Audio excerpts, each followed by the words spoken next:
The envelope was already open when Duke Harlan found it on the floor of the Quaker Ridge gas station, Thursday morning, October 1973, tucked halfway under the cigarette machine like someone had tried to throw it away and lost nerve at the last moment. He didn't pick it up right away. He stood there with a dripping coffee cup in one hand and a set of keys in the other, boots still wet from the parking lot puddle he'd stepped through, and he stared at the thing. A plain manila envelope, his name written on the front in handwriting he hadn't seen in 6 years. Big looping letters. Ink pressed hard, like the pen had been gripped in a fist. The name on the back, where the flap had been torn open, was Raymond Cosse. And that was the thing Duke couldn't explain to himself later, the detail that made his chest tighten before he'd even read a single word. Raymond didn't write letters. Raymond didn't write anything. Raymond carved initials into bar stools and spoke in complete sentences only when he was sober, which by the last count Duke had wasn't often. So why had Raymond Cosse written a letter? And why, after writing it, had he left it half hidden under a cigarette machine in a roadside gas station in Harlan County, Kentucky, 93 miles from where Raymond was supposed to be? Duke set the coffee on the counter. He reached down and picked the envelope up. The paper inside was one single sheet, folded once, and the words on it were fewer than 20. Duke, I did something I can't undo. Tell them I wasn't afraid. Don't let them bury me in Tennessee. He read it 3 times. The fluorescent light above him buzzed against the silence of the empty station. Outside, through the smudged glass, the parking lot sat gray and dripping under a sky the color of old pewter. Route 421 ran straight and wet through the middle of it all, going north toward Pineville, going south toward the state line, going somewhere and nowhere the way roads do when they don't know yet what they're carrying. Duke's fingers left a small wrinkle in the bottom corner of the letter where he'd gripped it too hard. He already knew 2 things. 1. Raymond Cosse was still alive when he wrote that. The tense of the words said so, I did something. Not past and buried. Present and unresolved, like a wound that hasn't started scabbing yet. And 2, Raymond didn't want to be found by anyone who would make it easy. He wanted to be found by someone who wouldn't stop. Duke walked out of that gas station, got on his 1968 Triumph Bonneville T120, and did not look back at the coffee cup still sitting on the counter. The Bonneville had been his since '69, bought off a returning sergeant outside Elizabethtown who needed cash more than transport, and in 4 years Duke had put 73,000 miles on that engine the way some men put years on a face, every line earned, nothing decorative. The tank was painted in its original white and chrome. The seat had been restitched twice. There was a crack in the left mirror that showed a sliver of sky no matter which direction you aimed it, and Duke had decided long ago that this was not a flaw. He kicked the engine to life. The familiar sound came up through the frame and into his legs, that low even thrum like a heart that has decided to keep going regardless. He sat in the parking lot for exactly 1 minute, rain starting again from a sky that hadn't really stopped, and he thought about Raymond. He and Raymond Cosse had come home from Vietnam in April of 1969, 2 weeks apart. Raymond had come home through Travis Air Force Base in California, walked off the plane in his Class A uniform, and been called a baby killer by a woman with paint on her shoes in the airport terminal. Duke had come home through Fort Campbell and driven alone up to Harlan County in a borrowed Ford pickup and sat on his mother's porch for 4 days before he could sleep indoors without the walls pressing in. They had found each other, as veterans do, by the gravitational pull of shared damage. Someone knew someone. A bar in Middlesboro. A parking lot conversation at 2 in the morning. Raymond had been riding a '67 BSA Lightning that year, and they'd got out on Route 119 at midnight and just ridden, the 2 of them, not talking, the yellow line unreeling under their wheels like something being paid out, and by the time they'd stopped at a diner in Cumberland for coffee at 4 in the morning they were brothers. Just like that. Some things don't require process. The chapter they'd built together after that was called the Cumberlands. 12 riders at the peak, all veterans, all Appalachian men who'd come back from Southeast Asia to hills that hadn't changed but who themselves were unrecognizable to the people who knew them. They were not a club in the magazine sense. There were no patches with skulls. There were no ceremonies involving fire or blood oaths. There was a shared route they rode twice a year, north up Route 25E through Cumberland Gap, then east along 58 through Scott County, Virginia, then south again through Kingsport, Tennessee, back up into Kentucky, 312 miles, late April and late October, and when they were done there was a meal at Patsy Cosse's kitchen table, Raymond's mother's place, and the food was always cornbread and pinto beans and whatever pie she'd made that week, and no one spoke much, and it was enough. Raymond had always been the one who held the loose threads. Duke was steadier, more rooted. Raymond was the man who showed up at a brother's door at midnight when the bad nights came, who knew what to bring, not words, never words, just presence. He could sit in a room with a man who was drowning and somehow make the water recede just by being there. It was a gift that had no name. And then, sometime in the 2 years before that Thursday morning, Raymond had started drowning himself. It had come on gradual, the way erosion does. First the drinking had gotten heavier. Then the gaps between his appearances had lengthened. Then came the rumors, Raymond had lost a job, Raymond had gotten into something with men nobody could name, Raymond owed money to someone in Harlan who wasn't the forgiving kind. Duke had tried 3 times to reach him. Twice he'd found him. Both times Raymond had laughed it off, deflected with stories, walked away before anything real could be said. The last time they'd spoken, July, Raymond had looked at Duke with eyes that weren't quite his own anymore and said something Duke hadn't known what to do with. Some holes are just shaped like a man, Duke. You fall in and the shape fits so good you stop trying to climb out. Duke had remembered those words every week since. He turned the Bonneville north onto 421 and let the engine breathe. His plan, such as it was, had 2 parts. First, find where Raymond had been in the last 72 hours. The gas station attendant, Gary, a thin man with a birthmark on his chin who'd been unlocking the doors when Duke arrived, had found the envelope sometime after closing the night before. That put Raymond at Quaker Ridge between 6 and 10 the previous evening. Second, follow whatever trail a man leaving his last message would leave behind. The rain thickened as he passed the Pineville Bridge, the new river running dark and high below it. He kept his speed at 50, the Triumph's headlight pushing a pale cone through the gray. The Blue Ridge rose on either side of the road, October doing what October always does up here, stripping the trees down to their skeletons, laying the hills bare, making a man feel seen in ways he'd prefer not to be. In Barberville he stopped at a pay phone at the corner of Cumberland Avenue and called Tommy Bevins, the youngest of the Cumberlands and the one most likely to know where Raymond had been sleeping lately. The phone rang 11 times.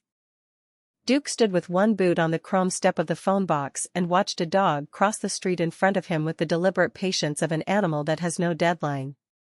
Tommy answered on the 12th ring. His voice had the quality of a man interrupted in the middle of a sleep that wasn't entirely natural. Raymond was in Jellicoe. Tommy cleared his throat. Paused. He was staying with a woman down there. A widow with a house on Depot Street. Something happened night before last. She called me, said Raymond had left in the middle of the night without his pack. Said he'd been talking strange for weeks. Said she was worried but didn't want to bring the law into it. Duke's jaw tightened. Jellicoe was in Tennessee. Tennessee was across the state line on Route 25W, 40 miles south of where he was standing. Don't let them bury me in Tennessee. You know the address on Depot Street? Duke said. Tommy gave it to him. Duke hung up the phone and stood for a moment with his hand still on the receiver. The dog had reached the far curb and disappeared into the shadow of a hardware store awning. The rain fell in thin diagonal lines that turned everything at the edge of vision soft and uncertain. He thought about what the word something meant when a woman said it about a man like Raymond. Something happened. It was the word people used when the shape of the real thing was too irregular for ordinary language. He remounted the Bonneville and turned south. The Triumph made good time on 25W despite the rain. Through Williamsburg the road climbed and then dropped and climbed again, the kind of road that reminds a man that terrain is just argument made physical, the earth insisting on its own contours against the desires of the men who tried to grade it flat.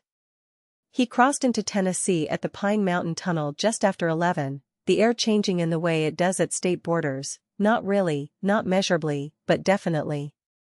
Some thresholds are like that. Jellicoe sits in a bowl of mountains, Campbell County, Tennessee, the kind of town where the hardware store and the funeral parlor are on the same block, and both have been in business since before anyone currently alive can remember. Depot Street was 2 blocks off the main road, lined with frame houses that had been white once and were now the color of time. He found the house by the address Tommy had given him. A 2-story place with a screened porch and a holly bush growing too close to the front steps. He cut the Bonneville's engine and sat for a moment, listening. A television was on somewhere inside. A cat watched him from the porch railing with the indifferent authority of an animal that owns the space. The woman who answered the door was named Darlene Kemp. 50, maybe 52, with gray beginning at her temples and hands that gripped the door frame the way hands do when the body is making a quiet assessment of danger. She looked at Duke, then at the motorcycle in her yard, and something in her face went careful. "You're one of his," she said. "I am."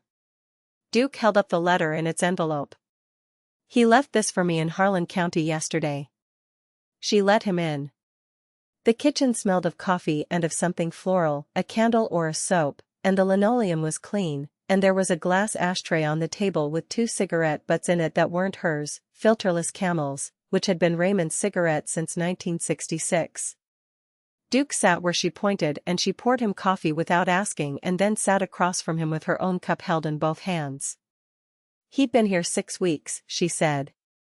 "He came through at the beginning of September with a bad ankle. He'd gone off the road on that old BSA somewhere up near Big Creek Gap. I let him stay while it healed. He was," she stopped. "Started again. He was very good company for the first 3 weeks. And then? And then something he'd been running from caught up to him." Her voice was neutral when she said it. The voice of a woman who had learned the discipline of restraint because the alternative had cost her more than she could afford. She told Duke what she knew, which was partial and fragmented but more than he'd had. Raymond had been drinking heavily in the last week. He'd received 2 phone calls on her line, she didn't know from whom, but both times he'd come back to the table pale and close-mouthed. On Tuesday night, the night before the envelope appeared under the cigarette machine in Harlan, he'd asked her a question she hadn't understood at the time. He'd asked her if she thought a man could spend a whole life outrunning one bad decision. She'd said she didn't know. He'd nodded like that was the honest answer. And in the morning he was gone. He'd left his pack. His tools. His spare boots. He'd taken only the BSA's key, which meant the BSA was gone too. Duke set down his cup. The BSA was running? He'd worked on it every evening that second week. Out in the alley behind the house. He had it running by mid-September. She looked at her coffee. He loved that motorcycle the way some men love children. Duke understood. The BSA Lightning, in Raymond's hands, was not transportation. It was the single possession from before Vietnam that had survived everything after, the marriage that hadn't lasted, the jobs that hadn't stuck, the years that had come apart the way cheap fabric does, at every seam simultaneously. That motorcycle was Raymond's evidence that he had once been a man with a future. Did he say anything about where he might go? Duke asked. Anything at all? Darlene Kemp was quiet for a long moment. She got up, went to the window above the sink, looked out at the alley behind the house. When she turned back, her face had made a decision. He talked about a place. A ridge. He'd mention it when he was very quiet, when he'd had enough to drink to stop editing himself. He called it Clinch Ridge. He said there was a rock formation up there where he could see 4 counties on a clear day. He said he used to go there as a boy when things were bad at home. Duke knew Clinch Ridge. It ran along the Campbell-Claiborne County line, accessible by a gravel track off Route 63 that most maps didn't bother to mark. 30-some miles northeast from where they were sitting. Up in the rough country, where the mountains didn't apologize for themselves. He thanked her. He stood up. Darlene Kemp watched him from the kitchen doorway as he walked toward the front of the house. He said you were the best man he knew. She said it plainly, without decoration. He said that 3 different times over the 6 weeks. I thought you should know. Duke stood with his hand on the doorknob. The wood was cold and slightly damp, the way old houses get in October. He didn't turn around. He's the best man I know, he said. That's why I'm going. He went. Route 25W north, then east on 63, the road climbing steadily as it cut between the ridges, the Bonneville's engine changing pitch slightly as the grade increased. The rain had thinned to a mist that wasn't quite falling so much as hanging in the air, drifting against his visor in slow gray curtains. The hardwoods on either side were at their last color, the reds and oranges already beginning to brown at the edges, the yellow maples among the oaks like lit windows in an abandoned building. He rode through it with the focused attention he'd learned in the worst years after coming home, when presence in the physical world had been the only thing he could reliably access. At a bend in 63 just past the Claiborne County line, Duke caught his first sight of the BSA. It was pulled off the road onto a wide gravel shoulder near the base of a logging track, half hidden by the overhang of a walnut tree that had shed most of its leaves. The lightning's chrome caught what little light there was. It was parked carefully, the kickstand properly engaged, the way a man parks when he intends to come back but isn't sure he will. Duke pulled the Bonneville alongside it and stopped. He sat for a moment. The engine ticked as it cooled. Around him the mountain held itself in the particular silence of mid-October, the insect voices gone, the bird voices thinned to the occasional crow, the only sound the soft drip of water from the canopy and the distant creak sound from somewhere below the road. He dismounted, walked the perimeter of the BSA. No damage. The tank was still warm under his palm. Raymond had been here within the last 2 hours. He looked up the logging track. It went steeply uphill between the trees, tire-wide, ruts filled with standing water, disappearing into the canopy at a bend about 50 yards up. Duke looked at his Triumph. Then at the track. Then he began to walk. The track rose sharply for the first quarter mile, the footing wet clay over shale, the kind of footing that punishes inattention. He climbed with his hands, sometimes finding a branch or a boulder for balance, his breath making small clouds in the cold air. The mist had settled into the trees and everything had that quality of slight unreality that a mountain in fog gives to a person trying to move through it, the trees close and revealing themselves only a few yards at a time, the path vanishing and reappearing, the sense that the ground is making its own decisions. He'd been climbing for perhaps 20 minutes when he heard it. A sound. Very faint. Not mechanical, not animal. Specifically human in a way that is hard to describe except to say that when you have sat with men in bad places you develop an ear for the particular register of a human being in the last stages of something. It was a low sound. Rhythmic. Coming from somewhere above and to the left of the track. Duke left the track and pushed through the underbrush, ducking under a downed oak, scrambling up a short rock face where water ran in a thin sheet over gray stone. And then the trees opened slightly and he came out onto a broad flat outcrop of limestone, maybe 60 feet wide, the edge of it dropping away into the fog below so that only the tops of the trees in the next valley were visible, floating like islands. Raymond Cosse was sitting on the edge. He was sitting with his legs hanging over, his back to the approach, his old army field jacket dark with mist. An empty bottle of bourbon was on its side on the rock to his left. He was not moving. He had not heard Duke come up behind him. He was looking out at the fog and the tree tops and whatever he saw in that, which Duke couldn't know and didn't try to guess. Duke sat down on the rock about 10 feet behind him and said nothing. The fog moved. Below them, through a gap in the mist, a glimpse of a patchwork valley appeared, a farmhouse, the pale line of a county road, a field of cut corn going gray-brown in the rain. Then the gap closed. Raymond's shoulders moved. He had heard. He didn't turn around. Darlene called you. His voice was rough, scraped dry, the voice of a man who had been talking to himself or crying or both for a long time. Nobody called me. You left a letter under a cigarette machine. Raymond was quiet for a moment. Then, I was hoping you'd find that. I know. Another long quiet. The drip of water from the limestone above them. The crow somewhere in the fog below. How'd you find me here? Darlene told me about the ridge. Tommy told me where Darlene was. And you parked the BSA at the bottom of the track instead of riding it up, which told me you wanted someone to be able to find the trail without needing to search. Raymond's head dropped slightly. I'm not sure if I'm glad you're smart or sorry. Talk to me, Raymond. And it came out. Slowly at first, then in pieces that gathered momentum the way water does when a crack opens in a dam, not all at once, nothing so dramatic, but steadily, each piece releasing the pressure that had made the next piece possible. The bad decision Raymond had been out running had happened in the spring of 1972, 14 months before. He had been drinking heavily that winter, the kind of drinking that starts as medicine and becomes the disease. He had needed money.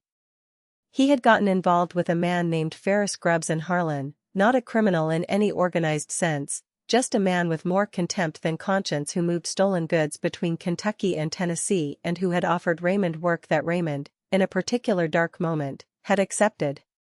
For 4 months Raymond had made the runs. Louisville to Harlan. Harlan to Jellicoe. Small packages he'd been told were car parts, which he hadn't believed but had chosen not to examine. He'd been paid cash. He'd used the cash to keep himself housed and fed and drunk, and he'd told himself he was surviving, which is what men tell themselves when they're doing something they can't look at straight. And then one of the runs had gone wrong. A sheriff's deputy had flagged him on Route 119 outside Harlan. The package in Raymond's pack had contained not car parts but pharmaceutical tablets, amphetamines, stolen from a distribution center in Louisville. The deputy had been young, nervous. Raymond had been drunk enough to try to run. He hadn't gotten far. He'd put the BSA into a ditch on a curve and walked away from it because he was wearing the only thing that had kept him alive in 2 years of combat, luck that had no logical basis, the luck of men who had been aimed at and missed so many times they began to wonder if the universe had something specific in mind for them. He'd left the bike. He'd left the package. He'd walked 6 miles to the nearest phone and called no one, because there was no one he was willing to pull into it. The deputy had run the plate. The charges were filed against Raymond's name. He'd been lucky, or unlucky depending on the moment, in that he'd been nowhere near Harlan County when the warrant was issued, which meant he was a fugitive from a warrant he didn't know the exact terms of, for a crime he'd committed but that had been laid on him in a shape that felt worse than the reality, and the man who'd given him the work, Ferris Grubbs, had friends in Harlan who would have strong opinions about Raymond speaking to law enforcement. He had been running from all of it since March of 1972. 18 months of rented rooms and different names and the BSA as his only continuity. And he was tired. That was the whole of it. He was tired in the way that goes down past muscle and bone, that settles in whatever the deepest layer of a man is, the layer that doesn't have a medical name but everyone who has ever been truly exhausted knows exactly where it lives. Duke sat on the limestone behind him and listened to all of this. When Raymond was finished the mountain was quiet again. The mist had thickened. The valley below was completely hidden now. The two of them sat in a gray world bounded by fog and limestone and the sound of water moving over stone somewhere in the invisible distance. Duke had been carrying something of his own for a while. A specific piece of knowledge he'd acquired 6 weeks earlier, from a man named Garrett Klein who rode with a chapter in Corbin and who worked in the county clerk's office there. Garrett Klein had mentioned, in a conversation that had seemed casual at the time, that the deputy involved in the Route 119 stop, a young man named Pruitt, first posting, badly spooked by the incident, had filed a report that listed the contents of the package as having been already open and partially empty when it was found. Which could mean one of two things. Either the package had been tampered with before Raymond received it, and Raymond had been transporting a partial quantity that someone else had already helped themselves to. Or Ferris Grubbs had been shorting his own deliveries for months and using his runners as cover. Either way, the deputy's report had noted that the runner had fled the scene before any controlled substance exchange had been confirmed. The charge on file was reckless operation and fleeing, which were not the charges Duke had assumed Raymond was running from. The pharmaceutical possession charge had been filed against the owner of the package, which was traceable to a warehouse and not to Raymond at all. Raymond didn't know this. He had been running from a version of the story that was worse than the actual facts on file. Duke waited until the silence had settled fully before he spoke. "Raymond.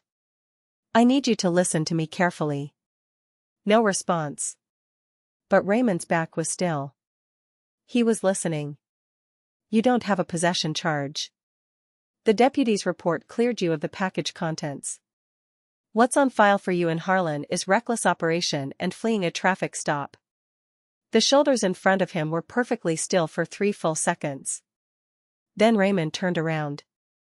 His face in the fog light was the face of a man who has been underwater for a long time and has just broken the surface and does not yet fully believe in the air. The eyes were red at the rims, his beard grown out and unkempt, a scrape on his jaw he'd gotten somewhere in the last day. He looked at Duke the way a man looks at a piece of news that could change everything if it's true and destroy the last thing he has if it isn't. "Say that again," Raymond said. Duke said it again. And then he explained exactly what Garrett Klein had told him, with the source and the specific details, the way you have to explain things to a man who has been living in a fear-shaped story for so long that his body has memorized the version where everything is worse. Raymond stared at him. "I have been running for 18 months, he said. The words came out very flat, the flatness of a man trying to understand the dimensions of what has been wasted. "I know. From reckless operation and fleeing a traffic stop. That's what's on file." Raymond turned back to the edge of the cliff. He pressed both palms against the cold limestone and looked out at the fog, and his breath came in a long slow release, the kind that has been held so deep and for so long that the body makes a sound releasing it, not a sigh, something lower and more fundamental than that, like a building settling after a long strain has been removed. Duke gave him the time. Below them, the fog was beginning to thin. The wind had come up slightly, moving the mist in slow deliberate currents, and through the thinning a piece of the valley reappeared, the farmhouse, the pale road, and beyond them the long fold of the next ridge, brown and green and gray in the October light, running north and east toward the Cumberland Gap where Virginia and Kentucky and Tennessee press their corners together and the mountains don't care about any of it. "There's still Ferris grubs," Raymond said. His voice had changed. Still rough, but different now, the roughness of a man beginning to think rather than a man who has stopped. "Grubbs is not your problem in the legal sense. He has his own file, which is considerably thicker than yours. He has friends in Harlan." "He does. But you have the Cumberlands in Harlan. And you've been forgetting that." Raymond was quiet with this.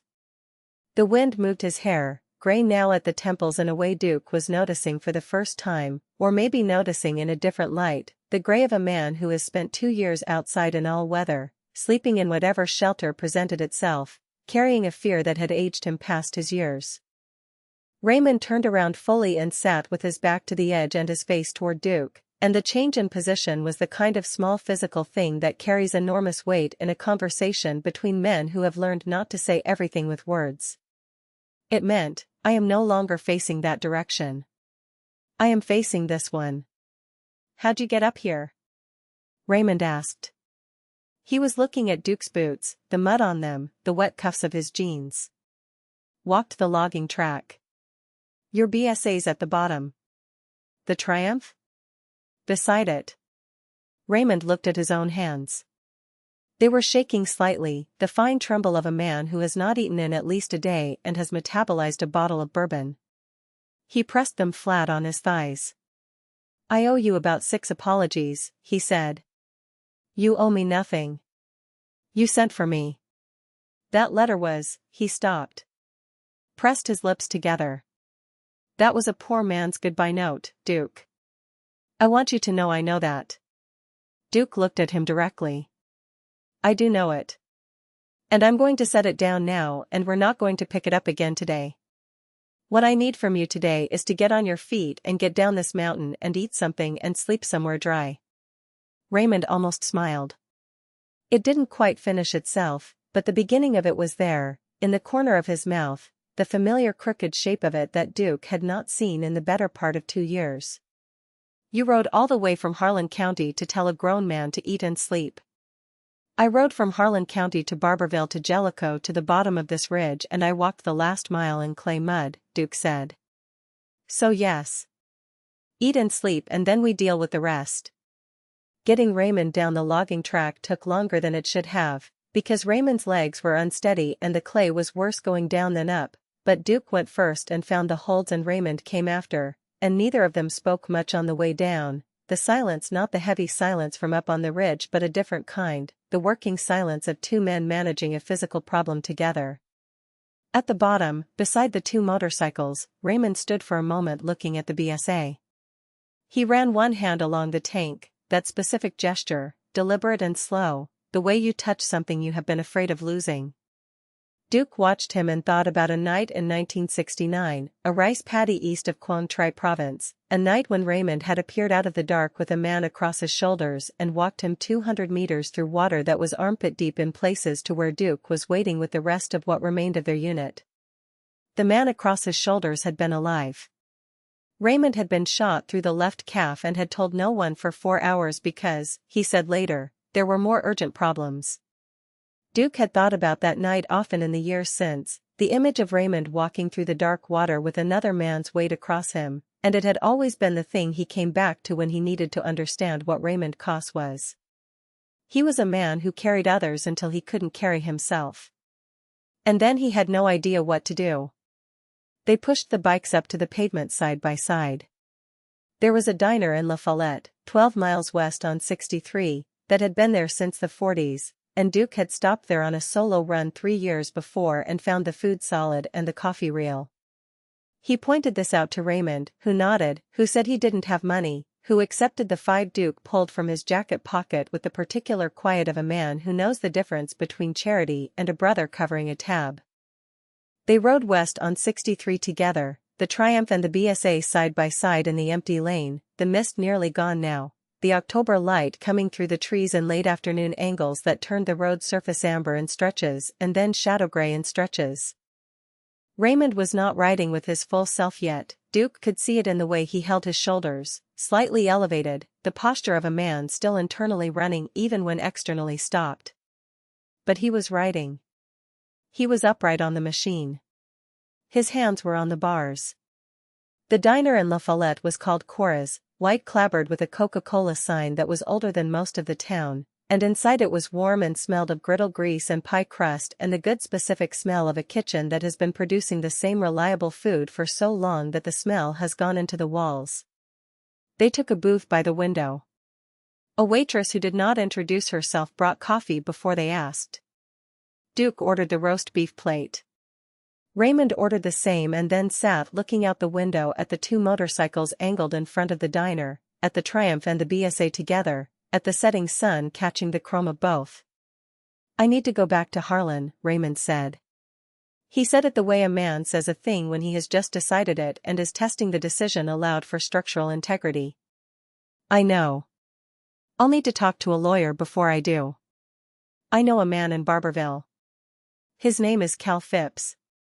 He does right by veterans." Raymond looked at his coffee. His hands were steadier now that he had something to hold. "Grubbs is going to know I'm back when I surface," he said. "Grubbs is going to know the Cumberlands are back when you surface," Duke said. "Which is different?" Raymond looked at him. "You called them?" Raymond's voice had something in it that was not quite disbelief, was partway towards something raw. "You called the chapter?" "Before I left Barberville this morning. Tommy's reaching out to the others. By the time we get back to Harlan County there will be 9, 10 men who will know exactly where you are and what's what." Raymond set his coffee cup down. He looked out the window again at the 2 motorcycles. His jaw moved in the small unconscious way a face moves when emotions are working through it and the man is trying not to show them and not entirely succeeding. The food arrived. They ate. Raymond ate with the focused determination of a man discovering that he is very hungry, which is to say he ate without conversation for the first 10 minutes, and Duke allowed this, watching the color come back into his face incrementally the way it does when a body starts believing in the near future again. After a while Raymond put his fork down and looked across the table. "The letter," he said. Duke reached into his jacket. He put the envelope on the table between them, the manila envelope with Raymond's big looping handwriting on the front. Raymond looked at it for a long moment. He picked it up. He folded it once, carefully, and put it in the inside pocket of his field jacket, against the chest, where men carry things they are not ready to throw away and not ready to examine, things that belong to a part of the story that isn't finished. "Tell them I wasn't afraid." Raymond quoted his own words back in a flat voice. He shook his head slowly. "What a thing to write." "You were afraid," Duke said. "There's no shame in it." "I was terrified." Raymond said it simply. "I have been terrified for 18 months. I've been more scared since I got home than I was in 2 years in country, and that makes no sense at all." "It makes complete sense," Duke said. "In country you knew the shape of what could hurt you. Over here the shapes keep changing." Raymond looked at him. "When did you figure that out?" "About the 4th winter after I got back.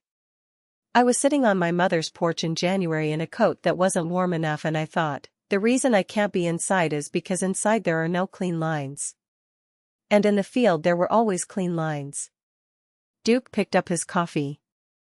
"I figured out that wasn't a problem. It was just the way we're made now. And once I stopped fighting it I could sleep indoors again." The diner had gotten quieter around them as the dinner hour thinned. A man in the far booth was reading a paper. 2 women near the door were talking in the low comfortable way of people who have known each other long enough that conversation is restful rather than effortful. The waitress was wiping the counter with long even strokes, and the light over the pass-through window was yellow warm, and outside the October night had fully come down on La Follette, Tennessee, making the window glass into a dark mirror where Duke could see the vague shapes of himself and Raymond reflected against the outside dark. He thought about what Darlene Kemp had said. "He said you were the best man he knew." 3 different times. Duke didn't feel like the best man anyone knew. He felt like a man who had arrived at a gas station that morning and found an envelope under a cigarette machine and had made a simple choice: go south. That was the entire decision. You go south. You follow the trail. You climb the mountain. You sit on the rock. And when the other man is ready to face a direction that isn't the edge, you are there. That was the whole of it. They sat in the diner until well past 9, when chorus began closing prep, and the conversation moved around and through the last 2 years, through what had happened with the chapter in Raymond's absence, through Tommy Bevins getting married to a woman from Harlan in the spring, through the loss of Merle Pratt, the oldest of the Cumberlands, to a heart attack in August that had shaken all of them, through the small and unremarkable events that constitute a life continuing in someone's absence. Raymond listened with the hunger of a man hearing about a country he has been exiled from and was beginning to believe he might see again. When they finally walked out of the diner it was cold, the stars hard and numerous above the mountains, the air carrying the first real suggestion of the winter that was coming. Raymond stood beside the BSA and looked up at the ridge line to the north, the dark hills against the dark sky, and then he looked at Duke. "What time do you want to ride in the morning?" Raymond asked. Duke felt something in his chest that he didn't try to name. "First light."